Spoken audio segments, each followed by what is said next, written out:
अस्सलामुअलैकुम। John news के साथ मैं हूं समिया लियाकत। हेडलाइंस आपने देखी, शामिल करेंगे अहम खबर। कौमी एहतसाब ब्यूरो ने मलिक रियाज की जायदादों की नीलामी के लिए तारीख मुकर्रर कर दी है।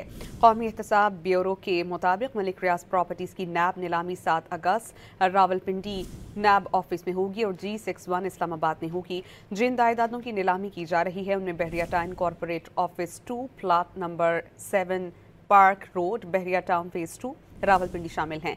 नीलामी में plot number E7 park road Bahria town phase 2 Rawalpindi Bahria town corporate office भी शामिल हैं। अस्सलामुअलैकुम। जॉन न्यूज़ के साथ मैं हूं समिया लियाकत। हेडलाइंस आपने देखी, शामिल करेंगे अहम खबर। कौमी एहतसाब ब्यूरो ने मलिक रियाज की जायदादों की नीलामी के लिए तारीख मुकर्रर कर दी है। कौमी एहतसाब ब्यूरो के मुताबिक मलिक रियाज प्रॉपर्टीज़ की नैब नीलामी 7 अगस्त रावलपिंडी नैब ऑफिस में होगी और G61 इस्लामाबाद में होगी। जिन जायदादों की नीलामी की जा रही है उनमें Bahria town corporate office 2 plot number 7 park road Bahria town phase 2 Rawalpindi शामिल हैं। नीलामी में plot number E7 park road Bahria town phase 2 Rawalpindi Bahria town corporate office भी शामिल हैं।